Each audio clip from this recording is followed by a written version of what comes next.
जानते हैं? Yes sir. 1 litre पानी बिस्लेरी कितने रुपए की आती है? 20 रुपए की आती है। और आजकल हिंदुस्तान का ऊँट भी बिस्लेरी पी रहा केवल। Yes sir. ये आनंद ऐड देखा आपने? तो बाजारीकरण हो गया पानी का। आज जितनी वो बहुत अच्छा है, मैम की कृपा, इन्होंने आज बिस्लेरी हमारे सामने नहीं रखी, नहीं तो आज हम भी ऊँट की श्रेणी में आ जाते हैं। तो इतना बाजारीकरण हो गया है। एक कारण तो ये है। दूसरा जो सबसे बड़ा प्रमुख कारण है इस देश की पानी का नहीं, इकोनॉमी का, वो है यहाँ की बढ़ती जनसंख्या। कोई बच्चा बताएगा कितनी जनसंख्या है यहाँ की हिंदुस्तान की?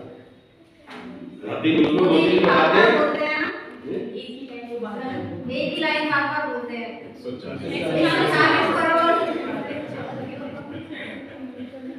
कितनी बार मोदी जी कहते हैं, देख लीजिए। तो बढ़ती जनसंख्या, बाजारीकरण, दो तो मुख्य मुद्दे के हो गए।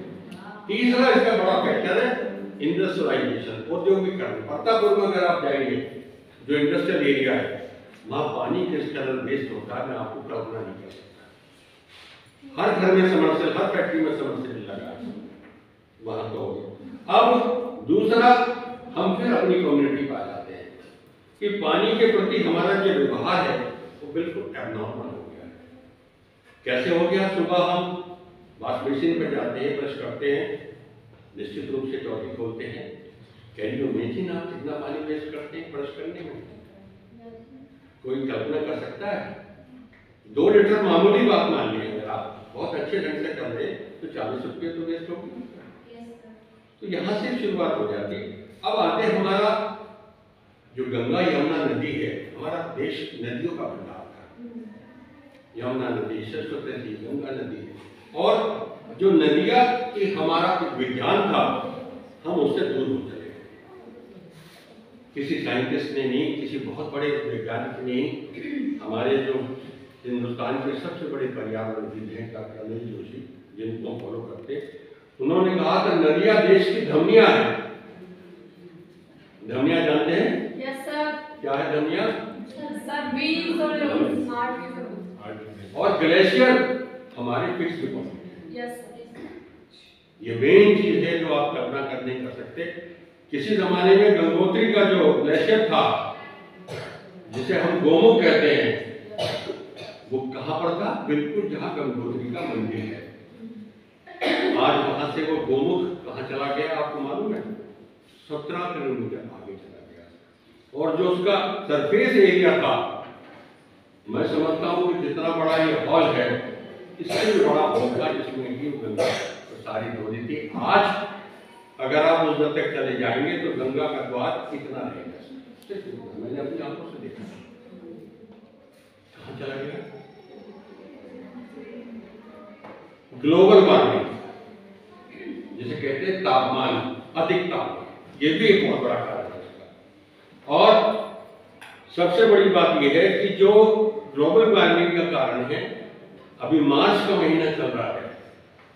एक जमाना था मार्च के महीने में स्वेटर नहीं उतरते थे, हम लोग सूट पहन के जाते थे। मेरी शादी 6 मार्च को हुई थी, मैंने डबल प्रेस का सूट पहना था। आज मैं इसे गर्म कर लीजिए, मुझे ठंडी शर्ट पहननी है। ये है बढ़ता तापमान। 9 महीने से 10 महीने गर्मी पड़ती है। आज सर्दी कितने दिन पड़ी बताइए? कोई 40 दिन का चीला कहा करते थे गांव में कि भाई 40 दिन का चीला पड़ रहा है, तो 40 दिन से 21 दिन भी सर्दी नहीं पड़ी। दूसरा जो है, जो हमारे तालाब थे, जलाशय थे, वो सब लोगों ने कब्जा कर लिया है। पानी का देते हुए अब पानी को बचाने का एक बहुत शॉर्टकट मैं आपको बताऊंगा, वो लास्ट में बताऊंगा। मैं इसके अलावा एक बहुत इंपॉर्टेंट चीज बताने जा रहा हूं आपको।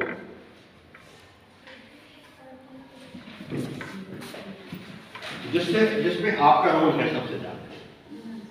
जैसे मैंने बताया ना, हाउस मैनेजर का रोल अब आता है।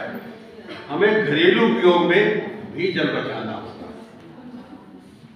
घर में जितना पानी इस्तेमाल करते हैं, किचन है, घर में पानी पोछे वाली आती है, झाड़ू पोछे वाली आती है, 90% से 100% लोगों में आती है। उससे को पानी का दर्द होता है क्या? दबा के समय दबा के पानी का जितना वेट होता आप लोग कल्पना नहीं कर सकते। ठीक है, अब आता है इससे ज्यादा मेजर पार्ट पानी का कहाँ यूज हो रहा है। किसानों की खेती में जितना पानी वेस्ट होता उतना हम शहर में कल्पना नहीं कर सकते। क्यों?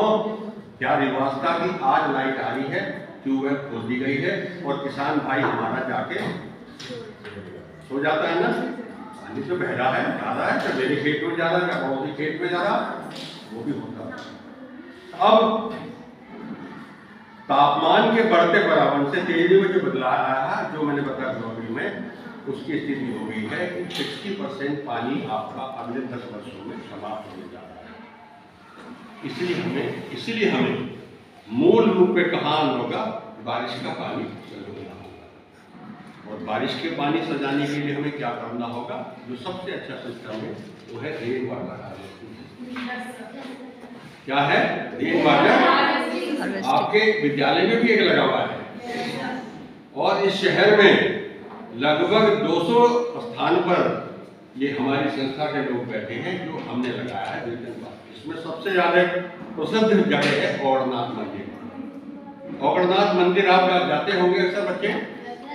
सुबह 5 बजे से लेकर रात के 10 बजे तक शिव जी की पिंडी पे जल चढ़ता है। वो जल कहाँ जाता था? नाली में जाता था ना। उसकी कीमत आप समझ रहे हैं? आज उस पानी के नल की एक एक बूंद हमने सजोई है वाटर हार्वेस्टिंग करके, और उसका नतीजा क्या हुआ कि औरनाथ मंदिर से मिलिट्री हॉस्पिटल तक की जितनी दूरी है वहां का 3 फुट वाटर लेवल बढ़ा है। इतना फायदा हो ये पर। तो हमें इसके लिए करना क्या होगा? अब मैंने कारण बताए थे, अब मैं आपको सुझाव बता दूं कि हमें 300 मीटर से ज्यादा के मकान में हर हालत में रेन वाटर हार्वेस्टिंग लगाना होगा। अन्यथा जो पानी का बहाव है, वेस्टेज है, वो आपका लगातार बढ़ता चला जाएगा। अब बहुत ज्यादा प्रोविजन गवर्नमेंट ने भी करे इस पे, लेकिन उसका पालन नहीं हो रहा। उत्तर प्रदेश भूगर्भ जल के अनुसार जो पानी की अगर वेस्ट करेगा उसको सजा का भी प्रोविजन है, लेकिन हमारे यहाँ इसका नियम नहीं है। हम इसको कानून को मानते नहीं, चाहे 300 का मकान हो चाहे 600 का मकान, हमें तो पानी करा देंगे। गाड़ी धोनी है तो समरसेबल पंप लगाना है, स्कूटर धोना तो पानी लगाना है। अगर हम जरा सा भी सोच लें कि जिस पानी को हम गिरा रहे हैं लोगों को पीने को नसीब भी नहीं हो रहा, तो आप सोचिए उसकी क्या स्थिति होगी। 4 पंक्तियां बहुत सुंदर एक कवि ने उसको कही थी पानी से संबंधित कि सुर्ख सुबह शाम सुहानी चाहिए, जिंदगी भर सबको पानी चाहिए, और कल जहां रुकते थे प्यासे काफले, आज उस दरिया को भी पानी चाहिए। बहुत विस्तार से मैं नहीं जाऊंगा क्योंकि इसमें मेरे साथी भी आपसे कुछ बातें करेंगे। मूल रूप से मेरा सिर्फ इतना कहना है कि आज जो हमारे देश की स्थिति है, यदि हम अभी नहीं समझे तो ये मान के चलिए शायद हम लोगों को तो इस जनरेशन में पानी मिल जाएगा, जो आने वाली पीढ़ी है उस आपको पानी नहीं मिलेगा। तो बच्चे आपको क्या कहेंगे कि हमारी मम्मी हमारे लिए क्या छोड़ के गई, हमारे पापा हमारे लिए क्या छोड़ के गए। तो अभी से, क्योंकि आप एक जिस एज ग्रुप में हैं, आप ग्रोइंग स्टेज में, आपको सब कुछ जानना है कि हमारे देश में हमारे में किस चीज़ की कमी है, हमें क्या करनी चाहिए। और यहाँ अगर विद्यालय में आपको ये सब चीज़ें मिलेंगी सीखने को, तो आप आगे चल के याद करेंगे। मैं इस विषय में मेरे मित्र हैं थोड़ा सा, क्योंकि अब मेरा ये गद्य के रूप में एक वो था, मैं बहुत सुंदर एक कविता आपको सुनाऊंगा पानी के बत्रा जी के द्वारा। आपका थोड़ा केस बदल देता हूँ, गद्य से पद में आ जाता हूँ। तो हमारे बीच में हमारे IT सेक्टर की बहुत एक्सपर्ट हैं पूनम जी, ये थोड़ा विचार रखेंगे, और फिर बाद में जो मेजर हमारे सुनील जी हैं वो आपको शपथ दिलाएंगे। तो आए और एक बहुत सुंदर पानी के ऊपर जो उन्होंने कविता रची है, आप एहसास करेंगे कि उस जग में पानी की कितनी सेवा है। चाहता हूँ मैं बत्रा जी के लिए एक बार जोरदार ताली।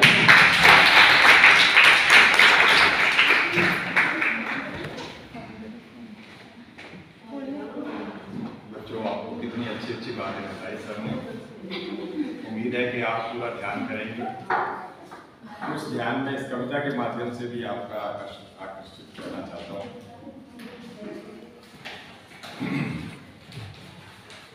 आज ही से बचा ले तू कल के लिए, आज ही से बचा ले तू कल के लिए, वरना तरसेगा एक बूंद जल के लिए। अगर आपने आज जल नहीं बचाया तो कल को एक एक बूंद के लिए तरसना पड़ेगा। कल के लिए वरना तरसेगा एक बूंद जल के लिए, उस पत्तों पे चाटेगा तू हर सुबह, प्यास फिर ना बुझेगी पल के लिए। आज ही से बचा ले तू कल के लिए, वरना तरसेगा एक बूंद जल के लिए।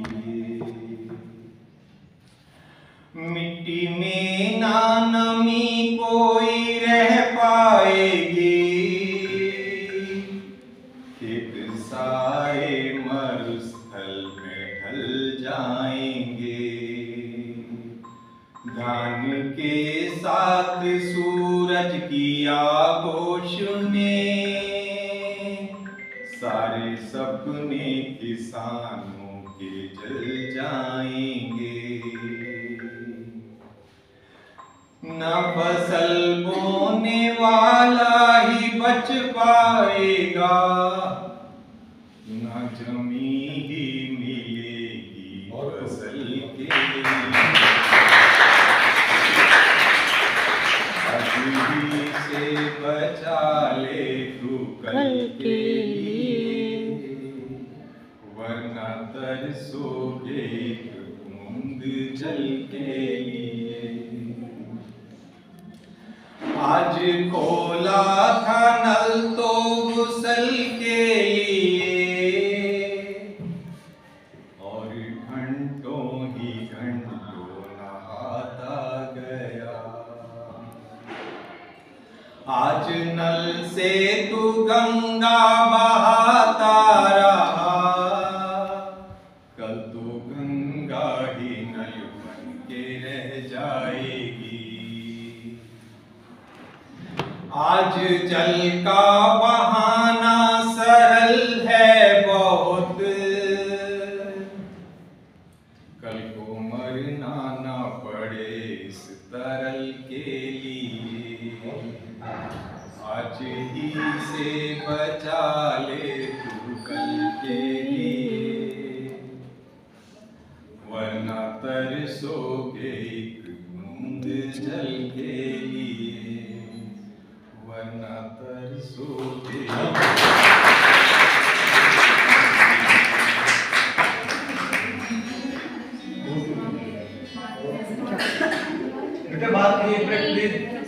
सबने अपनी भावपूर्ण कविता के साथ और बहुत ही अच्छी गहरता के साथ भी यहाँ की, और साथ ही मुझे लगता है कहीं आप लोगों के दिल तक पहुँची हो कि हमें जल क्यों बचाना है।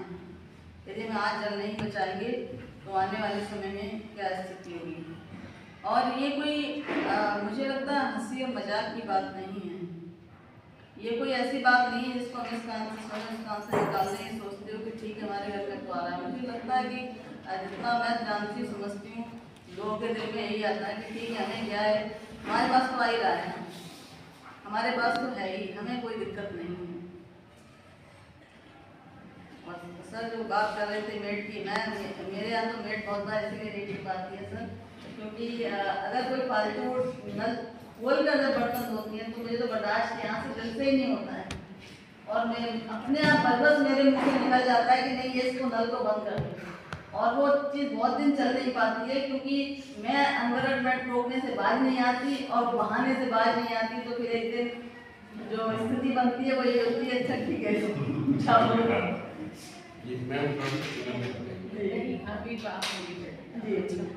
तो सर ने ये जो कविता के द्वारा आप लोगों को संदेश दिया है, मुझे लगता है ये संदेश आप लोगों को अपने अड़ोस में, पड़ोस में, अपने घर वालों को, अपने रिश्तेदारों को, सभी को बताना है।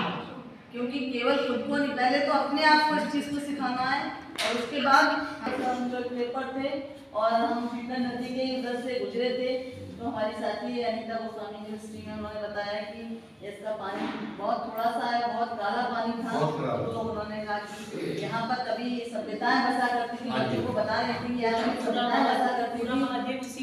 और हम लोग पूरा महादेव ही गए थे और आज इसकी स्थिति ये हो गई है।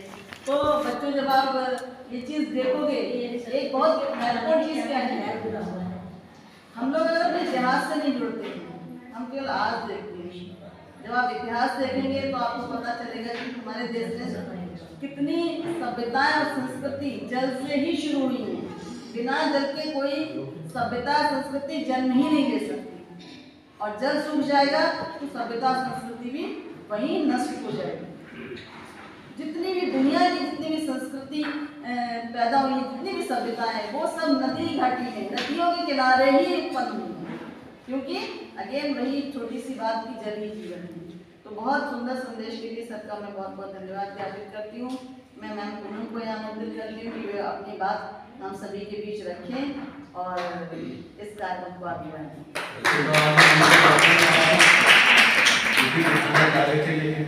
बहुत मेहनत से तैयार करेंगे। बहुत बहुत शुक्रिया आपका मैम।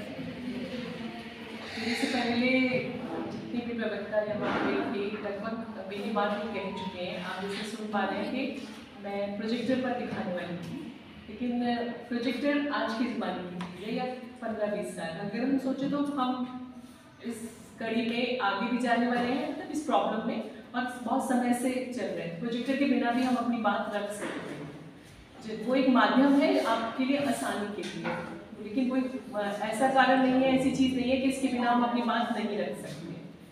फिर भी प्रॉब्लम, ये बात हमें समझ में आती है कि चीज़ कहाँ से शुरू है और किस चीज़ के लिए है। पानी, हम बार बार बात कर रहे हैं इसके बारे में, और हमारे 5 तत्वों में से एक अहम तत्व है जल, जिसको हम जल बोलते हैं। हम उसको पानी ही नहीं बोलते, हम जल बोलते हैं।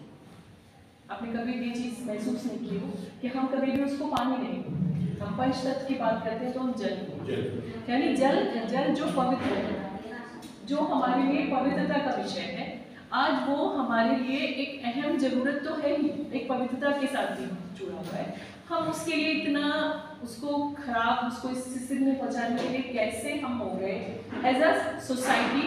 और मैं क्योंकि अबाउट टू 60 हूँ, तो मैं अपने आप को आप लोगों से पहले रिस्पॉन्सिबल पाती हूँ कि हम समाज को उस जगह पर कैसे ले गए कि एक पूजनीय वस्तु के लिए वो आज हमारे बीच में से खत्म होने की कगार पर है। यानी 5 तत्वों में से एक तत्व खत्म हो गया है। 5 तत्वों में से एक तत्व खत्म नहीं हो रहा है, जल, वायु, पृथ्वी, आकाश, ये 4 तत्व हैं जो खत्म हो रहे हैं और शायद अग्नि में परिवर्तित हो जाने वाले हैं।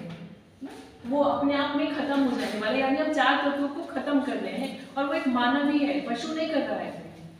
कोई पशु, कोई जंतु, जो भी चिड़ियाएं हैं, ये सब कोई पॉल्यूशन नहीं फैला रहे हैं, ये सिर्फ हम कर रहे हैं, जिसको भगवान ने बुद्धि दी।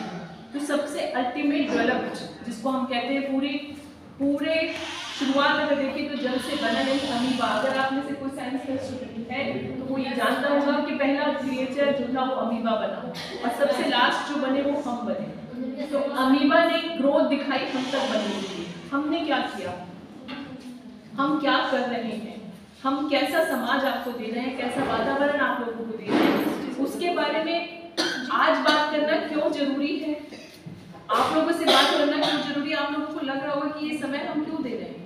आप एनसीसी के विद्यार्थी लग रहे हैं, कुछ उसमें से नॉर्मल स्टूडेंट भी होंगे तभी एनसीसी पढ़ रहे हैं। आप लोग, हम क्या जिम्मेदार हैं जो हमें बताया जा रहा है? नहीं, आप लोग जिम्मेदार नहीं हैं, जिम्मेदार थे हम, हमारे समय, जो समय के लोग जिन्होंने ये गलतियाँ की, जिन्होंने इस समय से नहीं समझा। तो आज अगर हम एक करंट प्रॉब्लम को देखें तो हमारे मेरठ के दोनों साइड में एक नदी है, काली नदी है और एक हिंडन नदी। दोनों अपने समय से, अगर आप काली नदी के आसपास के रहने वाले हैं या आप हिंडन नदी के आसपास के रहने वाले हैं, आप दोनों जगहों को देख करके समझ सकते हैं कि वो पानी खत्म हो चुका है।